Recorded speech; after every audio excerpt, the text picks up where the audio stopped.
धरणे आंदोलनात संच मान्यता 15 मार्च 2025 चा शासन निर्णय रद्द करण्याची मागणी. खासगी शाळेतील मुख्याध्यापक, शिक्षक, शिक्षकेतर कर्मचारी यांच्या विविध प्रलंबित मागण्यांसाठी खासगी शाळा शिक्षक संघ सोमवार 8 डिसेंबर रोजी नागपूर येथे एक दिवसीय धरणे आंदोलन करण्यात आले. दिनांक 11 डिसेंबरला विधान भवन नागपूर शिष्टमंडळाने दादाजी भुसे यांनी भेट दिली.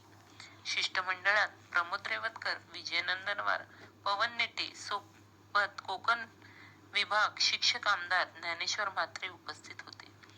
संघाने दिलेल्या माहितीनुसार संच मान्यता, अनुकंप नियुक्ती, शैक्षणिक पात्रता नियम, जुन्या पेन्शन योजनेचे लाभ, भविष्य निर्वाह निधी, सीबीएसई आयसीएसई शाळेंच्या सुट्ट्या, कोरोना काळात मृत्यू पावलेल्या शिक्षक परिवारास अनुदान, वेतन प्रकरणे, टीईटी सूट तसेच वेतनतर अनुदान या अनेक मुद्द्यांवर शासनाने तातडीने निर्णय घ्यावा अशी शिक्षक संघाची प्रमुख मागणी करण्यात आली.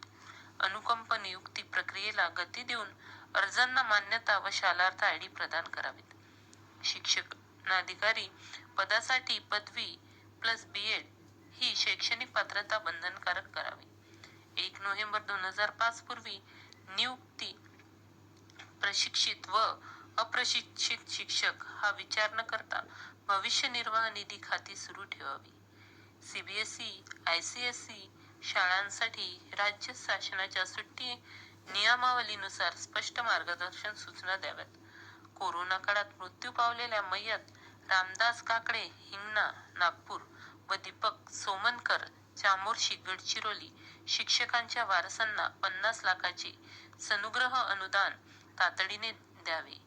खासगी शाळांच्या वेतनातर अनुदानात होणारा विलंब दूर करून ते 7व्या वेतन आयोगानुसार देण्याचा निर्णय करावा.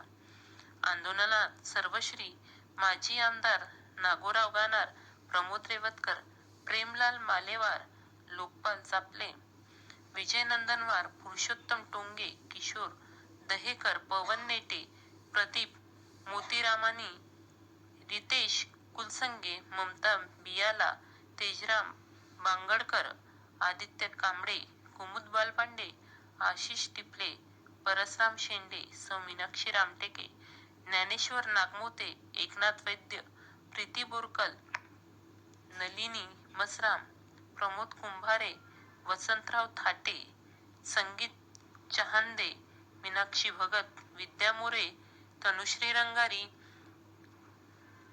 रेखा ठोंबरे, रेखा ठाकरे, प्रीती बोरकर, धनराज मनुघाटे, होमचंद वंजारी, रहमतुल्लाह खान, विजय आगरकर, पीतांबर गायधने, ज्योती सूर्यवंशी यांसह अनेक पदाधिकारी व शिक्षक कर्मचारी मोठ्या संख्येने धरणे आंदोलनात सहभागी होते.